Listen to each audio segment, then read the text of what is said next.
안녕하세요, 박셰프입니다. 이번 시간에는 완전한 셀러마켓에서 집을 잘 살 수 있는 요령에 대한 내용을 이제 공유해 보려고 하는데요. 사실 이 내용은 몇 주 전 영상에서 여기 보시면 이제 4명의 부동산 전문가가 전하는 주택 구입 요령에 대한 기사를 보고 이 부분을 따로 영상으로 만들어서 공유하겠다고 제가 약속을 했었거든요. 이렇게 아티클로는 만들어 놨었는데 영상으로 만들어진 건 이렇게 늦어져서 죄송합니다. 자, 그래서 지금처럼 완전한 셀러 마켓에서 조금이나마 주택 구입의 확률을 높일 수 있는 요령이라면 요령이라고 할 수 있는 내용들을 간략하게 정리해 보면은요. 자, 첫 번째로 여기 보시면 첫 번째, 최대 가격을 설정해 두라고 적혀 있죠. 실제로 몇몇 분들을 제외하곤 특히 비즈니스를 하셔서 비즈니스 소득이 많으신 분들이나 이제 그런 분들을 제외하고 주택을 구입할 수 있는 예산이 정해져 있죠. 그래서 구매할 수 있는 최대 한도가 있는데 이렇게 최대 한도가 정해져 있음에도 불구하고 이제 오퍼 경쟁을 하다 보면 이제 본인도 모르게 가격이 자꾸 따라서 올라가는 걸 확인할 수 있거든요. 그래서 나도 모르게 분위기에 휩쓸려서 불나방처럼 달려든다고 제가 여기다 적어놨죠. 그래서 그런 상황에 나도 모르게 끌려가지 않기 위해서는 최대 가능한 부담이 되지 않는 범위의 예산을 설정해 놓아야겠죠. 그렇지 않고 비딩 경쟁을 하면서 분위기에 휩쓸려서 어떻게든 산다고 치더라도 첫 번째는 클로징 할 때 문제가 생기겠죠. 예산보다 더 비싼 가격으로 구입을 했으니까 그 부족한 부분에 대해서 돈을 더 빌려야 될 거 아니에요? 그러니까 아무래도 그 부분에 대해서는 더 높은 이자를 지불해야 할 거고요. 이제 그와 반면에 이제 은행에서 모기지 대출을 받으려면 이제 은행에서 감정을 나오거든요. 해당 주택에 대해서. 그래서 그 감정한 가치에 따라서 이제 모기지 대출 액수가 승인이 되는데요.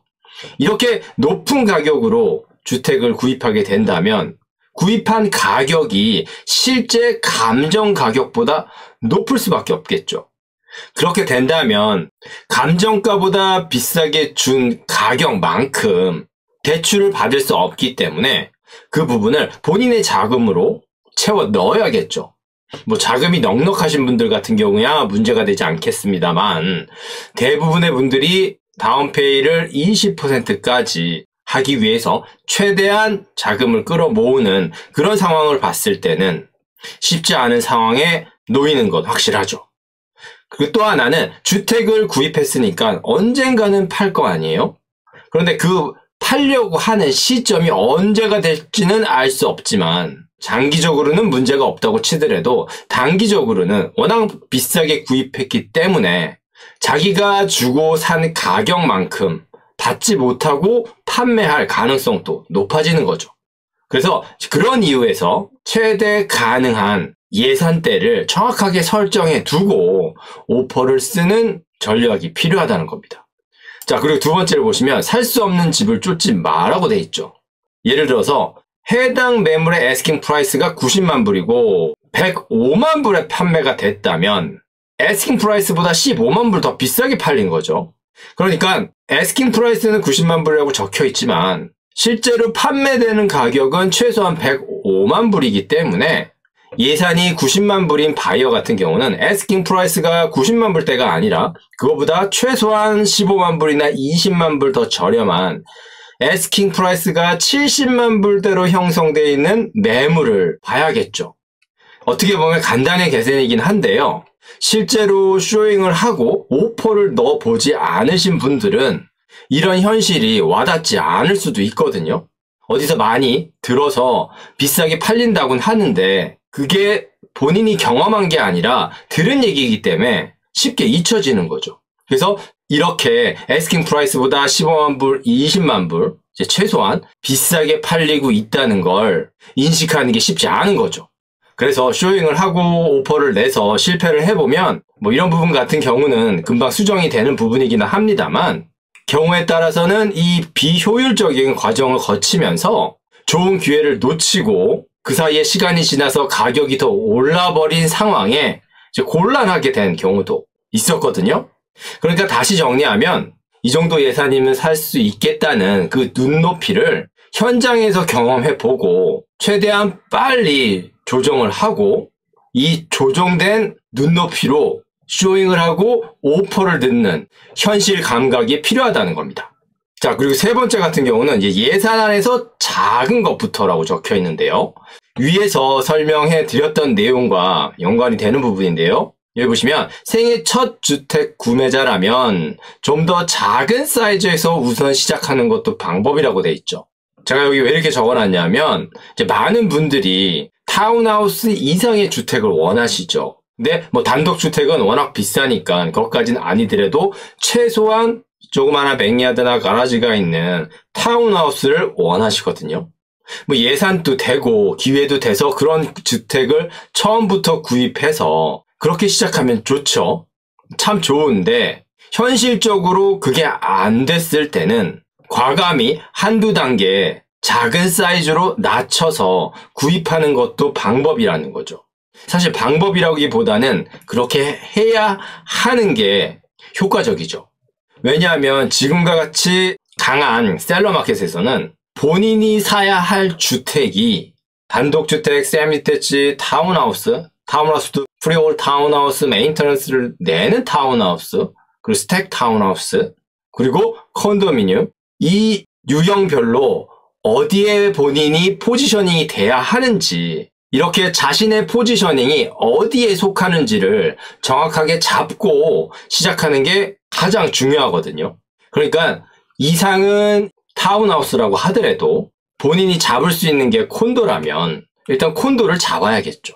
그리고 시간이 지나면서 타운하우스보다는 작지만 그 콘도 자산을 바탕으로 해서 상승하는 자산 가치와 함께 그 다음 단계의 스텝을 준비하겠다는 일종의 마음이 필요하고요.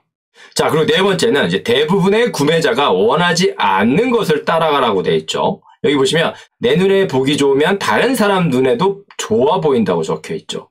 그래서 실제로 이제 쇼잉을 한 다음에 오퍼를 낼 때 보면 내가 좋다고 생각한 매물일수록 멀티어포스가 많아지는 걸 확인할 수 있거든요. 그러니까 인테리어도 좋고 위치도 좋고 거기다가 애스킹 프라이스까지 낮아요. 이런 상황이 되면 많은 사람들이 경쟁이 많겠네라는 걸 알면서도 일단 오퍼를 넣게 되거든요. 예를 들어서 최근에 며칠 전 제가 오퍼를 넣은 사례를 보면은요. 75만 불에 시장에 나온 원베드 콘도인데 인테리어도 잘 해놨어요. 그래서 이 원베드 콘도 같은 경우는 결국 72만 불에 팔렸는데 최종적으로 오퍼가 13개가 들어왔어요. 그리고 또 다른 사례는 69만 불에 이제 시장에 나왔는데 애스킹 프라이스가 69만 불인데 정말 쇼잉을 딱 하는 순간 쇼잉을 하려고 집에 들어가는 순간 이 집은 좋다, 사고 싶다 이런 생각이 들게 하는 집이었거든요. 그런데 이 69만 불에 나온 이 투베드 타운하우스 같은 경우는 105만 불에 팔렸어요. 그리고 총 받은 오퍼 개수가 23개거든요. 그러니까 바이어가 보기에 좋아 보이는 건 그만큼 오퍼 경쟁이 심해진다는 거죠. 그리고 이 오퍼 경쟁이 심해지면 심해질수록 판매 가격이 상승할 수밖에 없는 게요. 예를 들면 저 같은 경우도 오퍼를 넣는 날이 되면 오퍼 데이가 되면 특별한 일이 없는 이상은 하루 종일 그 오퍼 날에 정해진 시간에 이제 오퍼를 써서 보내기까지 오퍼가 몇 개가 오고 있는지, 그러니까 오퍼를 몇 개 받았는지 모니터링을 하거든요. 그러니까 제가 바이어 쪽 중개인이라고 치더라도 이제 쇼잉을 하고 등록을 해놓으면 셀러 쪽에서 오퍼를 받을 때마다 이제 제가 알 수 있거든요. 물론 가격은 알 수 없지만 오퍼를 몇 개 받고 있는지 실시간으로 알 수 있게 되는데 오퍼 개수가 많아지면 많아질수록 제가 오퍼를 쓸 때 기재해야 할 구매 가격은 오퍼 수에 비례해서 상승하겠죠. 그러니까 아까 전에 제가 말씀드린 것처럼 오퍼 23개를 받은 투베드 타운하우스 같은 경우 실제 애스킹 프라이스보다 35만 불 이상 비싸게 팔렸는데 오퍼 쓰는 당일날 오퍼가 들어오는 수를 카운트하면서 제일 마지막에 제가 오퍼를 썼다면 22번째까지 오퍼가 들어왔다는 걸 확인하고 오퍼 마감 시간에 맞춰서 제가 23번째 오퍼를 썼다면 지금까지 들어온 오퍼 22개를 고려해서 구매 가격을 최대한 높게 썼겠죠.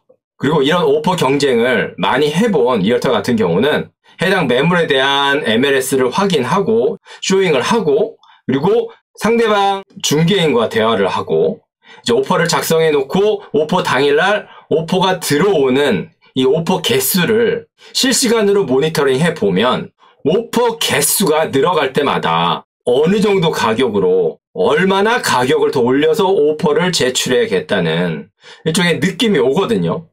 그래서 그 느낌이 항상 맞는 건 아니지만 그래도 대부분 근사치에 있어요. 그래서 오퍼를 얼마나 받을지는 알 수 없지만 일단 내가 보기에도 좀 별로인 매물을 공략하는 게 상대적으로 경쟁을 줄일 수 있다는 거죠. 근데 사실 이게 또 쉽지 않습니다. 내가 살 집인데 어느 누가 하자가 있고 별로인 그런 매물을 사고 싶겠어요. 그래서 이제 그런 부분에 관련돼서 한번 말씀드려 봤고요. 자, 그리고 5번째 보면은 중개인에게 다시 리스팅된 매물을 보여달라고 하라라고 적혀 있죠. 그러니까 이거 무슨 얘기냐면은 처음에 매물이 시장에 나온 후에 뭐 예를 들어서 오퍼 경쟁을 붙이기 위해서 일주일 정도 시간을 주고 일주일 후에 이제 오퍼 경쟁을 하기로 했는데 이제 그렇게 오퍼 데이를 정해놨는데 그 정해진 오퍼 날짜 안에 해당 매물이 팔리지 않은 거죠. 그러니까 계획대로 안 됐으니까 이제 중개인하고 집주인하고 그러니까 셀러하고 다시 의논을 했겠죠. 그래서 새로운 전략으로 다시 시장에 내놓는다는 거예요. 그러니까 그렇게 팔리지 않은 이유에는 여러 가지가 있겠죠. 여기 보면 뭐 판매자의 기대치가 너무 높아서 오퍼가 괜찮은 오퍼가 들어왔는데도 거절했을 수도 있고요. 그리고 중개인이 시세 분석을 정확하게 하지 못해서 시장에 너무 높은 가격으로 내놓았을 수도 있고요. 그리고 해당 매물에 하자가 있을 수도 있죠. 아무튼 이제 그런 여러 가지 이유에서 한번 시장에 나왔다가 팔리지 않고 들어갔다가 다시 시장에 나오는 매물 같은 경우는 여기 보시는 것처럼 셀러의 마음이 조금이나마 움츠려들 수밖에 없다는 거죠. 한번 실패해 봤으니까요.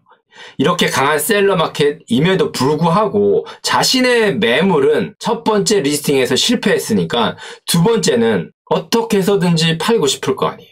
물론 이제 급하지 않은 셀러 같은 경우는 또 다르겠습니다만 이런 부분도 생각해 볼 수 있겠죠. 자, 그리고 6번째는 아무것도 포기하지 않고 구입할 수 있는 주택은 없다. 그래서 여기 제가 설명을 해 놓았는데요. 자가로 살던 투자를 하던 간에 구입하고자 하는 매물을 꼼꼼하게 살피고 최대한 하자가 없는 그런 주택을 구입하는 건 당연하죠.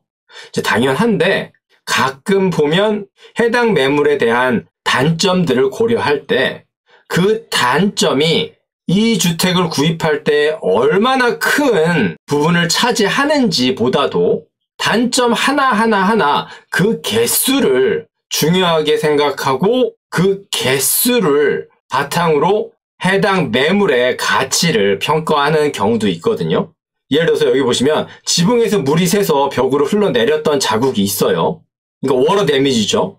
시리어스한 이슈죠. 근데 반면에 다른 예를 보면 여기 보시면 하나를 보면요. 뭐 뒷마당의 장디 상태가 관리가 너무 되어 있지 않다. 뭐 이 부분 같은 경우는 쇼잉을 할 때 눈에 굉장히 거슬리겠죠. 그런데 첫 번째 물이 새는 것 같은 경우는 단점의 비중이 큰 거죠. 그러니까 중요한 단점이죠.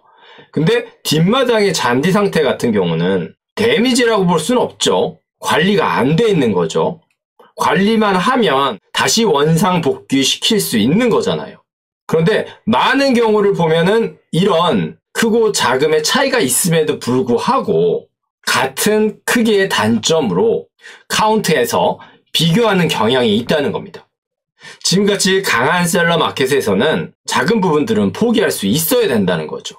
물론 해당 주택에 구조적으로 이제 큰 결함이 있느냐 없느냐는 중요한 부분이겠지만 이제 그게 아닌 부분은 받아들일 수 있어야 한다는 거죠. 자, 그리고 7번째 보면요. 이제 구체적으로 계획하고 행동하라고 적혀 있는데요. 좀 막연한데 여기 보시면 내 집 마련을 위한 준비에 필요한 것이 무엇인지를 본인의 재정 상태를 통해 확인하는 것이 필요하다는 거예요. 그리고 이 확인을 위해서 필요한 게 지금 자신의 집을 사는 것도 중요하지만 이제 생애 주기를 제대로 확인해야 한다고 제가 적어놨죠. 여기서 생애 주기가 뭐냐 하면 지금 싱글인데 결혼을 예정하고 있거나 결혼을 해서 아이가 지금 태어날 계획이거나 아니면 그 아이들이 자라서 이제 학교를 가게 되잖아요. 이제 그런 한 가족의 생애 주기에 따라서 어떤 집이 필요한지 달라지잖아요. 그렇죠? 그러니까 당장 집을 사는 게 가장 중요하죠. 이제 중요한데 이 본인의 생애 주기를 바탕으로 지금 현재 어떤 집을 사야 하는지 플랜을 세워야 된다는 거죠. 어떻게 보면 이 부분은 굉장히 기본적인 부분인데 의외로 많은 분들이 이 중요한 부분들을 고려하지 않는 모습을 자주 보게 되거든요. 그래서 주택 가격이 오르니까 더 늦기 전에 사야겠다든지 아니면 주변에서 주택을 샀으니까 나도 사야겠다든지 물론 이제 그런 것들이 나쁘다는 건 아니고요. 그런 동기를 통해서 집을 사야겠다는 필요성을 알게 되고 이제 행동으로 움직이게 된다는 건 중요하죠. 다행스러운 건데 그렇게 시작했다면 그 다음에는 본인의 재정 상황과 생애 주기를 확인하고 이를 바탕으로 앞으로 어떻게 움직일지 구체적으로 계획을 세우고 행동해야 한다는 거죠. 그래서 실제로 지금과 같이 완전한 셀러 시장에서 빨리 움직여서 빨리 잡는 게 중요하죠. 가장 중요하다고 볼 수 있는데요. 그럼에도 불구하고 주택 구매를 진행하는 과정에서 중간중간 짧게나마 시간을 두는 게 필요하다고 생각하거든요. 예를 들어서 쇼잉을 했다고 치면 매일 쇼잉할 수도 있겠지만 하루 정도는 쇼잉을 중단하고 지금까지 봤던 쇼잉들의 매물을 살펴보고 가격이 어떻게 팔렸는지도 살펴보면서 본인의 예상과 현실을 비교도 하고요. 그러면서 지금까지의 쇼잉과 오퍼에 관련돼서 복귀하는 시간도 필요하다는 거예요. 그래야 그 다음에 또 다른 기회가 왔을 때 더 나은 선택을 할 수 있을 테니까요. 그래서 필드에서 주택 구입을 위해서 오퍼를 쓰다 보면 지금과 같이 어려운 상황도 없었다는 생각이 들거든요. 왜냐하면 지금 당장 집을 사야 하는 건 맞지만 그렇다고 이 분위기에 휩쓸려서 원래 가치보다 터무니없이 높은 가격으로 해당 주택을 사들일 수는 없는 거잖아요. 그럼 이 영상의 처음에 제가 말씀드렸던 것처럼 클로징 할 때도 문제가 되고요. 감정가 가격보다 높게 샀으니까 또 추가 자금이 필요하고요. 그리고 팔 때 또 문제가 되고요. 게다가 지금 asking price는 사실 asking price가 아니죠. 그냥 던져놓은 가격이죠, 사실. 그렇기 때문에 사야 하는 목적은 있는데 이 목적을 충족시켜야 하는 조건들이 너무 많기 때문에 그런데 현실은 그 조건들을 충족시키기 어렵게 지금 돌아가고 있잖아요. 이렇게 어려운 상황이긴 합니다만 지금 주택을 꼭 구입하셔야 하는 분들은 이 7가지 항목 정도는 다시 한번 생각해 보시면 도움이 될 것 같아서 이렇게 뒤늦게나마 영상으로 만들어서 공유해 봅니다. 네, 오늘은 여기까지만 하겠습니다. 지금까지 영상이 도움이 되셨다면 좋아요, 구독, 알람 버튼 부탁드립니다. 지금까지 박셰프였습니다. 감사합니다.